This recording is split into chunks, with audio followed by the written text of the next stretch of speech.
Okay, round two. Name something that's not boring. A laundry? Ooh, a book club. Computer solitaire, huh? Ah, sorry, we were looking for Chumba Casino. That's right, ChumbaCasino.com has over 100 casino-style games. Join today and play for free for your chance to redeem some serious prizes. ChumbaCasino.com. No purchase necessary. Void where prohibited by law. 18 plus. Terms and conditions apply. See website for details. Hi there. It is Eric Erickson here, The Eric Erickson Show. The phone number is 877-97-ERIC, 877-973-7425. Y'all, I'd like to welcome the fine folks of Remington Firearms to the state of Georgia, where I broadcast. They're moving their headquarters. You know, somebody told me, Smith & Wesson's moving to Texas.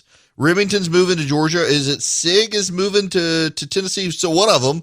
A lot of the major firearm manufacturers are moving south. They're natural fits, and left-wing attorneys general around the nation are coming after them, so they might as well go to safe southern states. I wish more would come to Georgia because Microsoft and Google and Amazon are expanding their tech workforces in Georgia. And everybody has a conspiracy. Everybody has a conspiracy theory.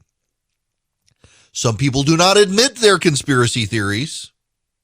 I have a conspiracy theory that these major tech companies are expanding in red states in order to make them blue. It's my conspiracy theory. There's no proof. There's no evidence, but I'm convinced of it. They would love to tip Georgia blue. You see, for years, Republicans in states like Georgia, not just Georgia, but a lot of states, they decided to use your taxpayer dollars to attract the Fortune 500 from their existing states. And in Georgia, the Republican governors of the past did this. They would attract Fortune 500 companies to Georgia with all their woke employees. And guess what? Suddenly the state's a swing state because you brought in all these wokes, the metro Atlanta area. So I've got a listenership in Atlanta that is actually more diverse than probably people realize. Got a lot of black listeners in Atlanta. And there are two issues for which they listen to me. One is education, and the other is this whole gentrification issue, and it lights them up. A lot of black citizens in the metro Atlanta area who can't afford to stay in their neighborhoods because the young whites have moved in and driven up the costs. And now the property values have gone up. And it's actually a shame that there are historically black neighborhoods that are turning very white across the country because the young tech entrepreneurs are moving in for Amazon and Microsoft and Google. And they're buying the houses. They're fixing them. And they certainly are nice, and they got the right to do it. I'm not saying they shouldn't. But it's killing certain communities in urban areas around the country as they gentrify and become very white, and the property values go up so much that the poor black families that have lived there for generations no longer can. And I don't know what you do about it. I really don't, because, it's good for the cities that the property values are increasing. It's good for the cities, actually, that as the property values increase and the houses get fixed up, crime goes down in these areas. But there are a lot of families that have lived there for a very long time, multi-generational families, and they got to pack up and move out because they can no longer afford to live there. And that's kind of sad. You lose that legacy wisdom, institutional knowledge of areas when the families that have lived there for 3, 4, 5 generations have to go because they can't afford to live there anymore. That's sad to me. But it's also great progress. There are lots of neighborhoods in Atlanta where you used to not be able to go because you would get shot. And now it's a bunch of skinny jeans clad flannel shirt in the summer wearing hipsters who live there. And they're starting to have families, and they're making other liberals. That's all right. Be fruitful and multiply. But nonetheless, I digress. I move on. Democrats are having all sorts of problems dealing with these issues. One of these is the schools. I got to read this to you. I thought this was a joke, but it's a very real thing. It's Monica Osborne writing in Newsweek. California is planning to demathematize math. Yeah, let me read that to you again. They're planning to demathematize math. The spotlight is once again on the state of California and its proposed new mathematics framework for grades K through 12. The proposed framework would demathematize math and encourage the use of a trauma-informed pedagogy. As an open letter to Governor Gavin Newsom, signed by more than 900 professors of math and science from across California, put it, the framework rejects the idea of natural or innate giftedness among children and discourages allowing students to be placed into accelerated courses even if they mastered the material covered in the course. It would be a disaster. No doubt this effort to level the playing field stems from a noble desire. Learning to solve the problems that result in societal inequities is important. But the fact is, replacing the teaching of actual math with lessons or pedagogies grounded in the work of social justice is an injustice. It's not justice to force students of vastly different mathematical or other learning capabilities to consume the same material in the same way when we know that learning needs differ from child to child. In other words, in California, they want to do what New York has tried to do and what other states have tried to do, and that is eliminate gifted programs and eliminate the needs for kids to understand basic reading, writing, and arithmetic. Remember years ago when they tried to make Ebonics a thing and that it was just black grammar? That let's not teach these kids good grammar. We'll call it white grammar, and they can have their bad grammar so that they cannot function at a high level in society. But we'll tell them it's okay. What's going on here? And you need to really understand this. What's really happening right now in education in America is the white progressives who have dominated and controlled it have failed. They cannot admit their failures. So what they will now do is claim that it's the system itself that's a failure, and they're going to move on to make it equitable. It's very much like the Biden administration and COVID. They can't admit we're never going to get rid of COVID and just land the plane on a different runway.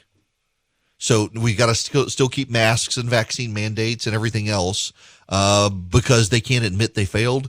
Progressives cannot admit they've screwed up American education. And so they've got to blame all sorts of other things. And the latest is the standardized test. Standardized tests are to blame for your kids' lack of education because they're racist. Because black kids do worse. We're not going to conclude that the schools black kids are going to are bad because that would be a damning indictment of school administrators. No, it's the tests that are the problem. And now, of course, because some kids get ahead and go into gifted programs in these public schools, we got to go after them.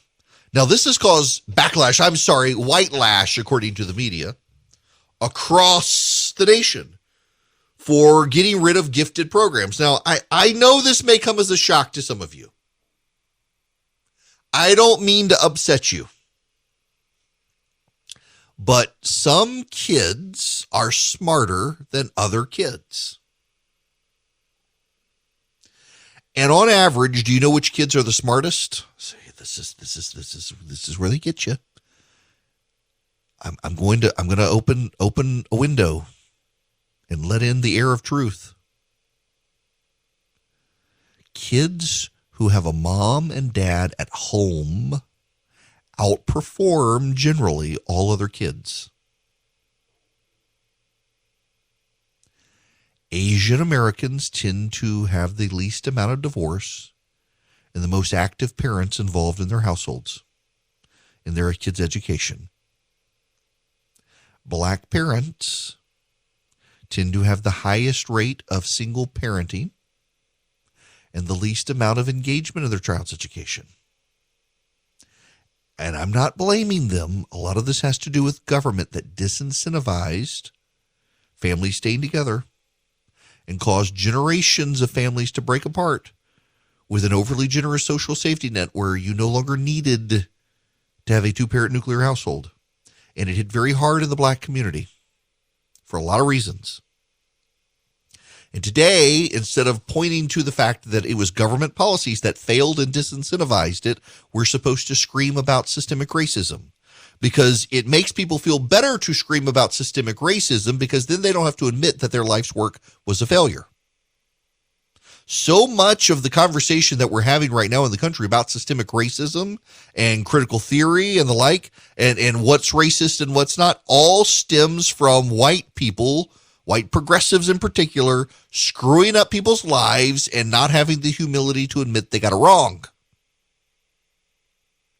So now what are the white progressives doing? Well, we have a real problem in this country in that a lot of white kids go to public schools now. A lot of liberal white kids from liberal white families go to public schools because they were told private schools are racist. But their kids are being held behind and could do more, so they were moved into gifted programs. They were moved into programs that have dual enrollment with colleges. And now that's bad because it's allowing those white kids and Asian kids to get ahead. So the left wants to get rid of that. Not only do they want to get rid of that, they want to get rid of even academic learning. They want to get rid of mathematics. Instead of teaching 2 + 2 = 4, they will teach that one Indian tribe plus one Indian tribe does not equal one group of Spanish conquistadors who racistly slaughtered them. That's what they'll do. That's how you'll learn your math. It's not going to get you a job. Well, it'll get you a job at State Street Global Advisors, which no longer can hire white people. They're going to be left with these kids who don't know how to read, write, or do math, but they know that there's systemic racism in society. We're just creating another generation of victims. This is terrible. And by the way, I don't know, and I know a lot of black moms and dads, and they listen to this program, and I don't know a single one of them, don't know a single one of them who is happy about this stuff.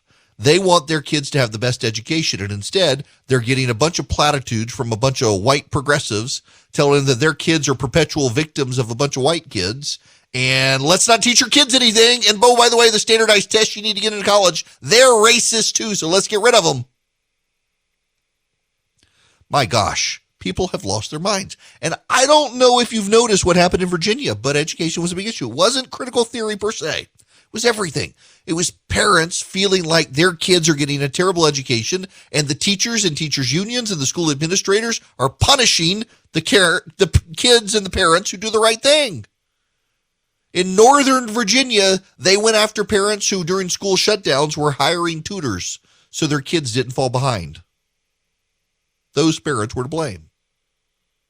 Republicans have got to take care of this issue. Republicans are finally winning on the issue of education. School choice is a no-brainer. You know, if I were a billionaire, I don't even aspire to be a billionaire. I know billionaires. I have several friends of mine who are billionaires. They're very nice people. And I think that they have some of the most screwed up families I've ever seen. I would like to be a multimillionaire. I would like to do very, very well in radio and have a house on the beach in Hilton Head and a house in the North Georgia mountains near Lake Burton that has a river running through it so I can go fly fish without having to leave my property. Would love to do that. And to be able to fly private on priority jet all the time so I don't get yelled at while I'm peeing at the Hartsfield-Jackson Two Dead Mares International Airport. But nonetheless, whether I get there or not, I don't want to be a billionaire. Because I have found that really rich people have the most screwed up families. I struggle to think of the rich people I know, and I know a lot of really rich people, and I struggle to think of the ones who don't have screwed up families, and it's very hard. That level of money just does something to distort your family and your reality. But if I were a billionaire, and I had not destroyed my family in the process, I would be writing fat checks to private schools around the country to set up scholarships for underprivileged kids to come to the private schools and get them out of the public schools. I would be endowing private schools, classical education schools around the country so that poor kids from the community could come get a great education, a classics-based education. And you know, there are some billionaires out there who are doing just that. There are some really rich people who have decided that's what they need to do. They need to help rescue the poor kids from the failing public schools, where the wokes now can't admit they screwed up education. They can't admit that what they did in the schools was bad. And so instead, what they're doing now is they're punishing poor kids by getting rid of standardized tests, getting rid of standards, getting rid of education, and getting rid of the gifted program so that those who can get ahead do get ahead. I was in the gifted program when I was in high school. And every afternoon you would go with the gifted teacher and you would learn different stuff. More logic and puzzle solving and stuff like that. Just get your brain thinking differently about stuff. And it was fun. I didn't do it for long. It was only my senior year because I transferred in from Dubai in 10th grade and it took a while to get there and get adjusted. But I did it. And a lot of schools are saying it's racist to do that. Except, I was in a gifted program with a boy from the Philippines and a girl from a trailer that had no running water. Poor black family with a prodigy child who's gone on to do very well in life. And then there was me, the white kid. But the left is convinced that the gifted programs, and they've got the data to show it, are mostly Asian and white. And they're not asking why that is. Because if they did, they would have to acknowledge that they themselves have screwed up the education system so badly that it has harmed black children. Instead, they want to rail on systemic racism so that they don't have to be held accountable for screwing things up. This hour of the program is brought to you by First Liberty Building and Loan. First Liberty's website is firstlibertyga.com. Anywhere in the nation that you are, First Liberty can help your business become a big business. We're talking access to loans 7 figures and up. A lot of banks are saying no to folks right now. They want to say yes to your business. So reach out to them if you need help. Again, firstlibertyga.com. Well, I got to play you. Greta Thunberg, she's out and she's not happy about COP26. What is COP26? That's the climate change thing the Queen of England held over in Scotland, where everybody flew in on their private jet. 400 private jets for people who really care about climate. Thank you, everyone, for coming. What a great day. It is not a secret that COP26 is a failure. It should be obvious that we cannot solve a crisis with the same methods that got us into it in the first place. And more people are starting to realize this. Many are starting to ask themselves, what will it take for the people in power to wake up? But let's be clear, they are already awake. They know exactly what they are doing. They know exactly what priceless values they are sacrificing to maintain business as usual. The leaders are not doing nothing. They are actively creating loopholes and shaping frameworks to benefit themselves and to continue profiting from this destructive system. This is an active choice by the leaders to continue to let the exploitation of people and nature and the destruction of present and future living conditions to take place. The COP has turned into a PR event where leaders are giving beautiful speeches and announcing fancy commitments and targets, while behind the curtains, the governments of the global north countries are still refusing to take any drastic climate action. It seems like their main goal is to continue to fight for the status quo. Good. You should all be happy. Greta Thunberg is not, she's never happy, but she's in like double scowl mode. She's a very unhappy person. But here's the problem with these climate change activists. If they really believe this and they really think we've got less than 10 years to act, when do they become violent? They're starting to. Another rail line in the United States was sabotaged to prevent tanker cars carrying oil to travel on them. This is happening more and more. We're about to see this go to a new age as these people really think they've got 10 years left or we're all going to die and they're going to take matters into their own hands. You watch. This is going to be an unpleasant time with these environmental activists, and all it's going to do is create backlash for them. And I'm okay with the backlash because this is all crazy talk from them.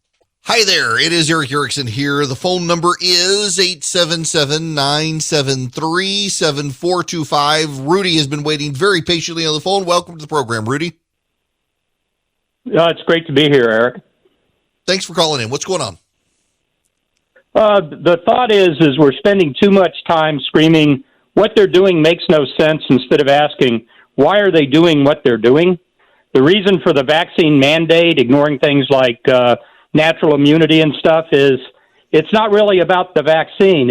The goal is to quickly get people to quit federal service, military, police departments, and other jobs because they're not doing the vaccine thing. So the vacancies that they create can be filled by the managers who are currently woke. Back in Obama's time, they changed all the performance standards of the senior managers in federal service to include, all sorts of criteria that are a little bit more woke. And now all they need is to allow a whole bunch of openings to happen so those guys can fill up the ranks. And then it won't matter who's president or who's running the Congress because you'll have the big services able to slow down whatever work the new administration is trying to push through. Oh, and we've already got that to some degree. That's an interesting theory, Rudy. Now, there's one catch in that. I appreciate it. Thanks very much for that idea there. The problem, though, is that there aren't enough people out there for jobs. I mean, they can make all the vacancies they want, and they're just not able to fill those jobs. They're just not able to hire people. There's just no one there. And businesses are struggling. I was talking, and I mentioned this before, I know a number of restaurateurs in my area, and they've all been talking about trying to find good help. But I was talking the other day to a bank president who is trying to find managers for some local bank branches and said, there's just nobody out there looking for jobs and nobody out there competent to be hired. Even at that management level, they can't find people with the skill set. And it's the worker crisis here is expansive. But there are other problems out there as well. I got to read for you a couple of articles. I've been saving these. And because I got time to get there, there are 3 headlines. This is first from Politico. Here's the first headline. The Democratic Senate majority was already dicey, then came Virginia. A favorable map is not going to be enough to save Senate Dems, but they might get help from a few tarnished GOP candidates. And essentially they're saying guys like Herschel Walker and a few others may be able to help them by costing the Republicans elections they otherwise should have. Whether or not that's the case or not, I don't know. Keep in mind, there are a lot of Republicans who sometimes will win these big wave elections who maybe not otherwise would have won.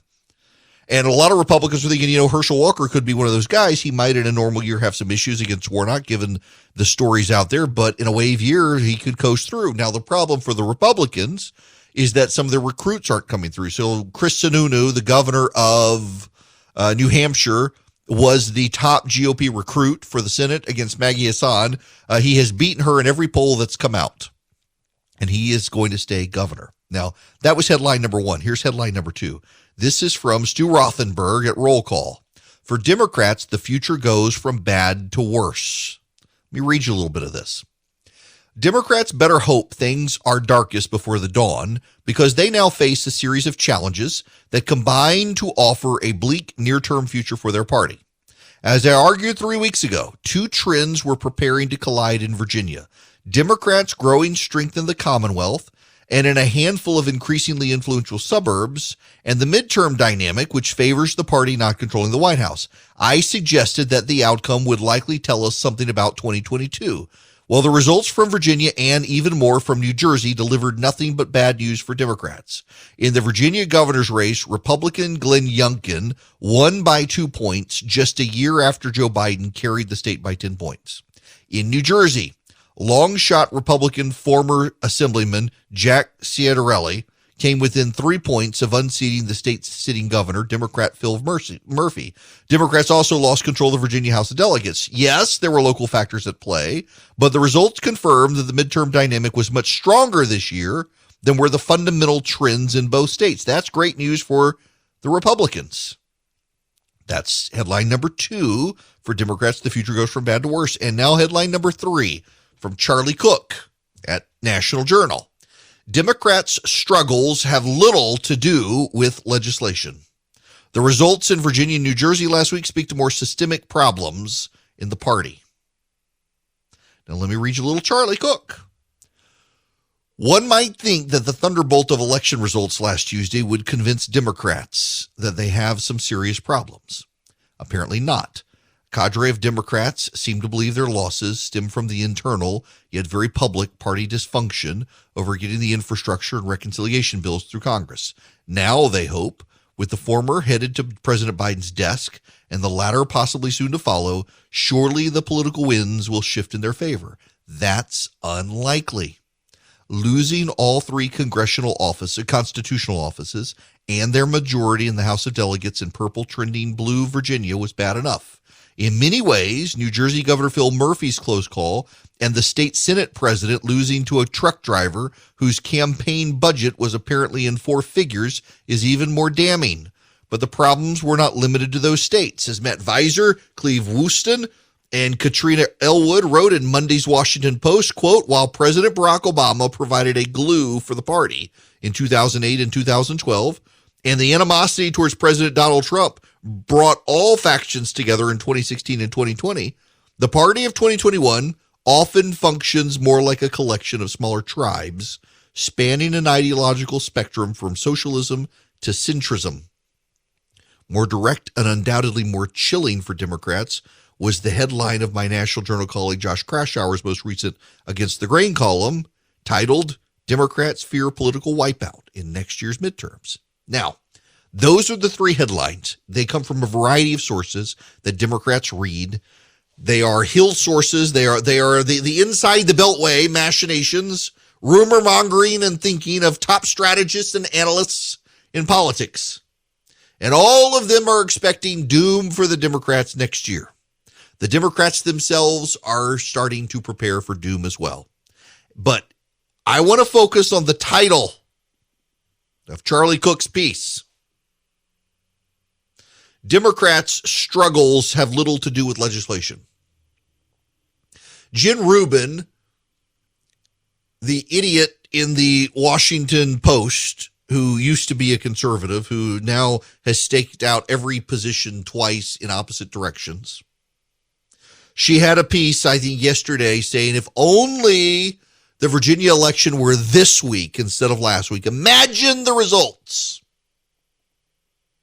In other words,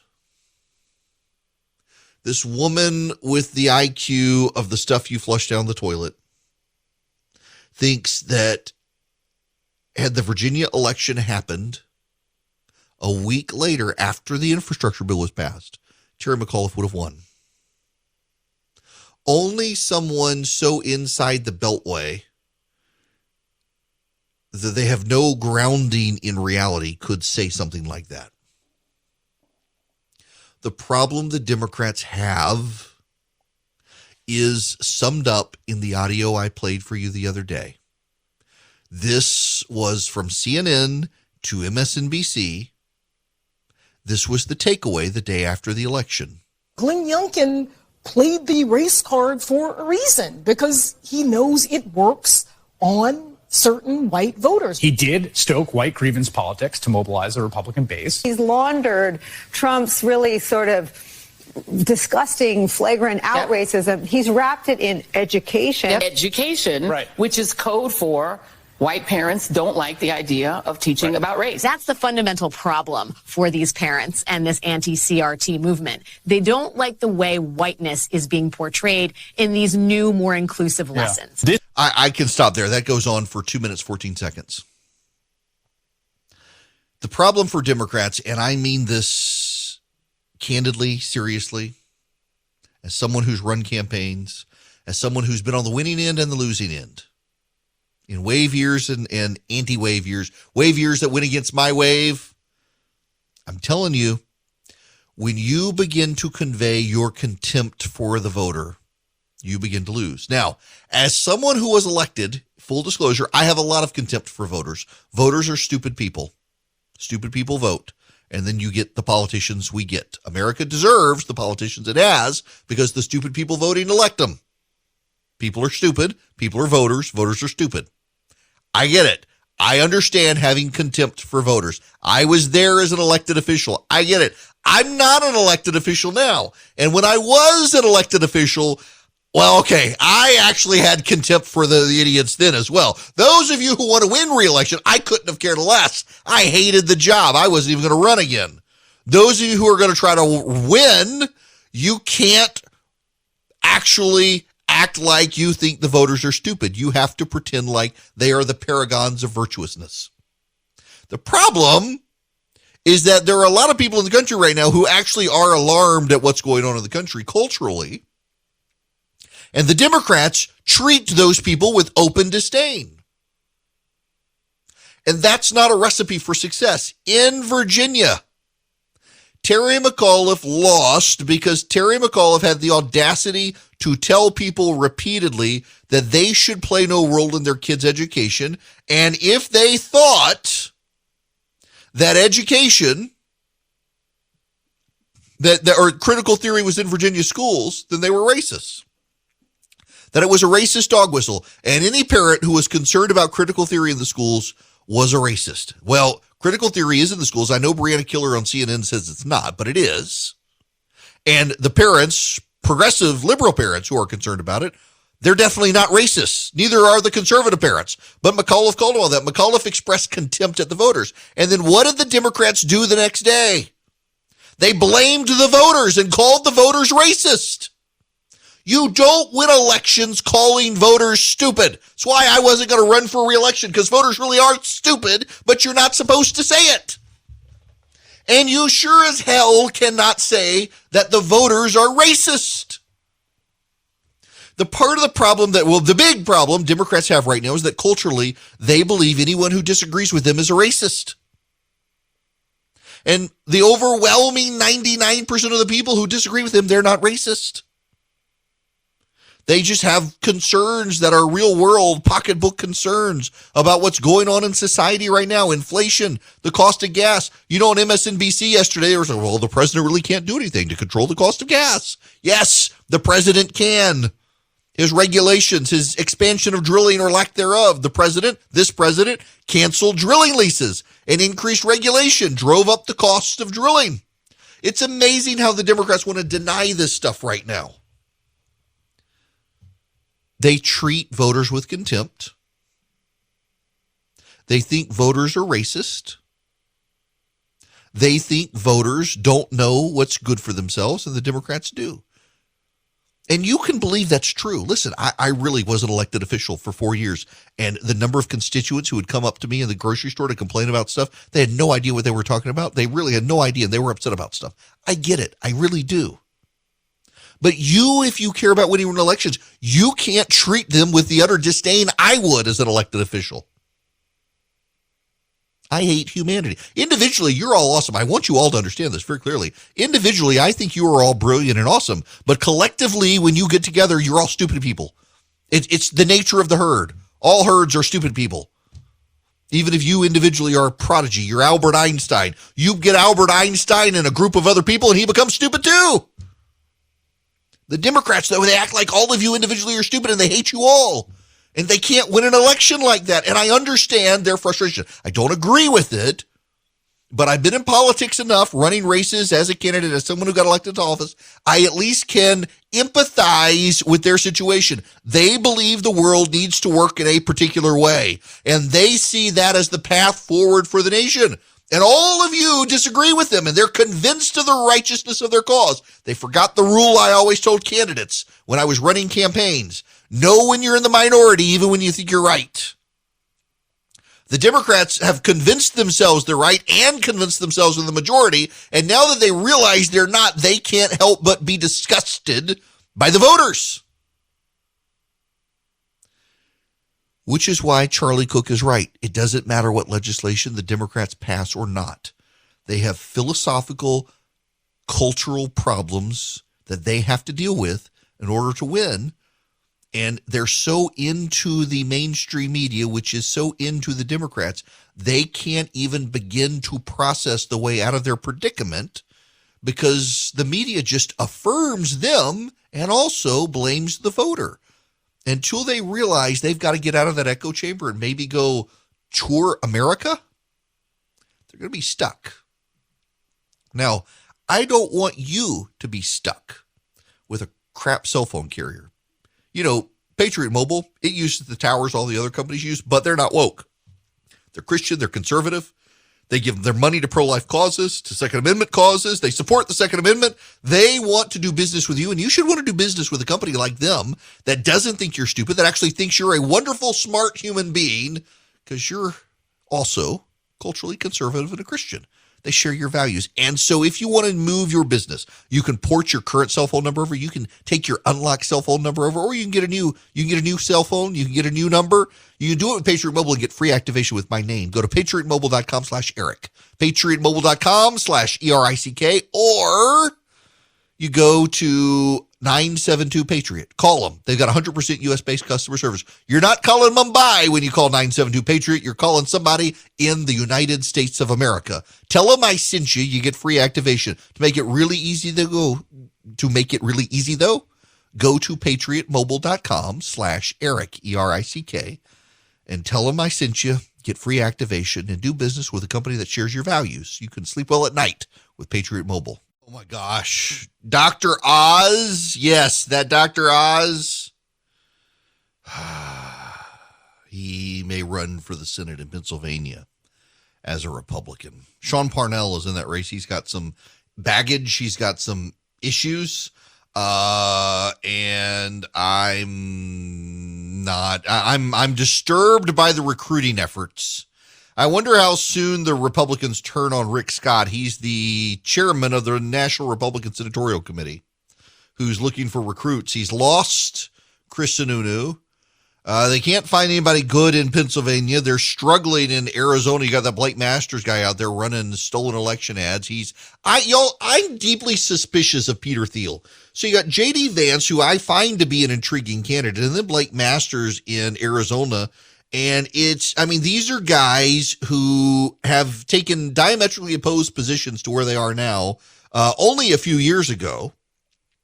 And then you've got Peter Thiel backing them all, and that just makes me suspicious. The libertarian, I heard somebody tell me he went to a dinner a couple of weeks ago and said that he was now a converted Christian, from atheist to Christian, which is great. But this friend says, but he didn't want to talk about his boyfriend. I'm concerned when billionaires find a bunch of candidates to run. We should be concerned when George Soros does it. We should be concerned when Peter Thiel does it. Particularly candidates who want to advance an agenda that's anathema to conservatism, but they're running as conservative. They're pro-union, pro-government involvement in corporations. No, you don't want to go down that road. It opens the door. There are more progressives than there are conservatives in America.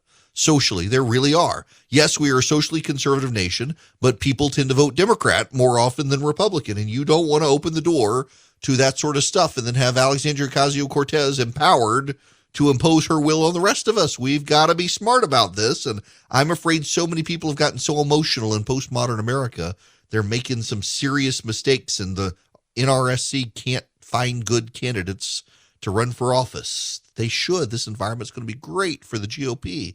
Everybody should be running for office as a Republican. And you thought these last 2 years were crazy. Welcome to 2022. It's coming up and nothing makes sense still, especially in business. If you're a small business owner, good luck getting financing from a big bank right now. I can offer you a fantastic solution if you're looking for $750,000 or more in financing for your business. First Liberty Building and Loan. Let's say you want to buy a new building, or you want to refi existing debt, or you want to buy a company. Basically, you see opportunity for your business to grow, but you've hit a wall with the mega banks getting financing. That's where First Liberty Building and Loan and my friends, the Frost family, come in. They solve small business financing problems better than anyone I've ever seen. They say yes, where big banks say no. It's that simple. Look, just do this. Spend 10 minutes with them. Call them, First Liberty Building and Loan, say Eric sent you. In 10 minutes, you'll know if you're a good fit for their program. Go to firstlibertyga.com. That's firstlibertyga.com. They help small businesses nationwide in all 50 states. firstlibertyga.com. With Lucky Land Slots, you can get lucky just about anywhere. Dearly beloved, we are gathered here today to... Has anyone seen the bride and groom? Sorry, we're here. We were getting lucky in the limo and we lost track of time. No, Lucky Land Casino, with cash prizes that add up quicker than a guest registry. In that case, I pronounce you lucky.